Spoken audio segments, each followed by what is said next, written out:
Hello SSS members and pensioners, it's me Angel again. Welcome back sa aking YouTube channel. Basahin natin tong comment ng viewer ko pero itago ko lang ang pangalan niya. Sabi niya, paano po pag biglang namatay? Tapos hindi nakapag-update ng beneficiary. Ano po ang mangyayari sa SSS nung namatay? Alright, good questions po. Kaya sa video na ito pag-uusapan natin paano kapag biglang namatay yung member at hindi siya nakapag-update ng kanyang beneficiary sa SSS. Ano na lang mangyayari doon sa mga contributions niya? Sa ating mga SSS members po dyan, mas maganda pa rin talaga guys kapag updated po ang ating beneficiary sa SSS. Okay? Pero kapag mga ganitong instances na biglaan, hindi nakapag-update ng kanyang record sa SSS, hindi nakapag-update ng kanyang beneficiary sa SSS. Kahit hindi po kayo nakapag-update ng beneficiaries guys, meron pong susundin si SSS na Order of Beneficiary. Ayang nakikita nyo ngayon sa screen. Pag sinasabi nating Order of Beneficiaries, pagkakasunod-sunod po yan, hindi po pwedeng i-reshuffle yan. Hindi pwedeng mauuna si designated, hindi pwedeng mauuna si secondary. Lagi pong nangunguna sa beneficiary nating mga SSS member, ang primary. Susunod si secondary, susunod si legal heirs, ay si designated beneficiary, bago si legal heirs. So nangunguna dito lagi si primary. Ang primary beneficiary ay legal spouse at below 21 years old na anak. Let's say, yung namatay na SSS member, hindi siya nakapag-update ng kanyang marital status. Nakasingle pa rin sa halip na married na siya. Hindi siya nakakapag-update ng kanyang marital status at beneficiary sa SSS. Ang gagawin lang po ni wife dito guys, kapag namatay yung husband niya na member ni SSS, siya pa din, makakapag-claim pa rin siya ng death claim sa SSS.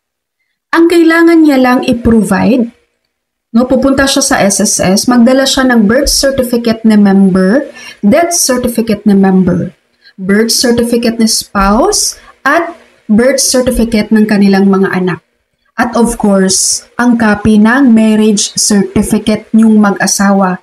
Katunayan, nakasal na nga kayo. Dahil hindi nakapag-update yung husband mo ng kanyang marital status sa SSS. So maliban sa mga documents na yan guys, kailangan nyo rin magdala ng inyong mga valid ID. So ganun lang po. Kailangan mag-present lang kayo ng mga legal documents, katunayan na yung namatay na member na hindi nakapag-update ng kanyang beneficiary at marital status, na mag-asawa na talaga kayo, kasal na nga siya at sila yung mga anak nyo. Nagets po doon sa primary beneficiary. Ngayon naman, kung yung namatay na member, wala siyang primary beneficiary, single siya, walang asawa, walang anak. So ang makakapag-claim nun, ang susunod sa ating order of beneficiary ay ang secondary beneficiary niya. Ang secondary beneficiary guys, ito yung magulang ng member na namatay. So kapag namatay yung SSS member, ang kanyang mga magulang na mag-claim ng death benefits sa SSS, magdala lang po kayo ng birth certificate and death certificate ng member na namatay, birth certificate ng mga magulang niya. Okay? Usually guys, pag ganito, hinihingian din ito ni SSS ng sinumar.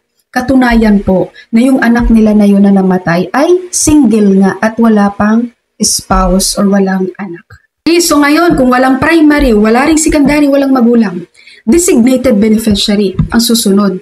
Kaso ang sabi nga ni member, hindi siya nakapag-update ng beneficiary niya. So ibig sabihin, wala siyang nakalagay na beneficiary sa SSS.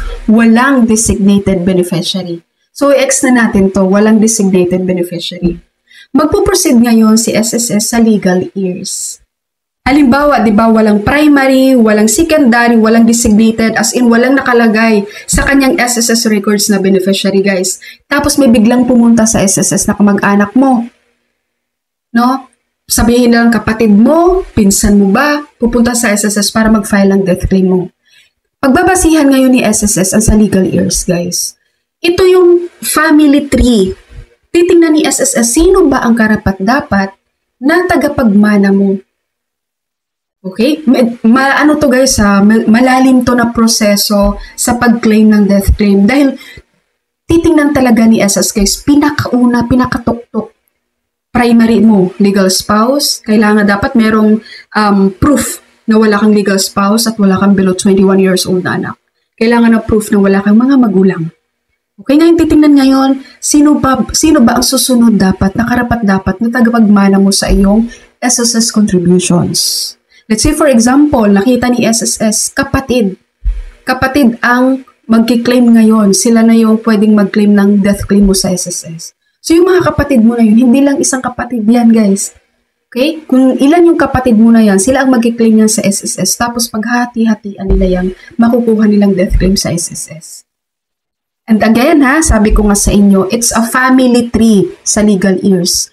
Hindi yan matik kapatid mo, hindi yan matik pinsan mo. Titingnan ni SSS guys ang pagkakasunod-sunod niyan. Kung sino ang karapat-dapat na mangunguna na kukuha ng iyong death claim mula sa SSS.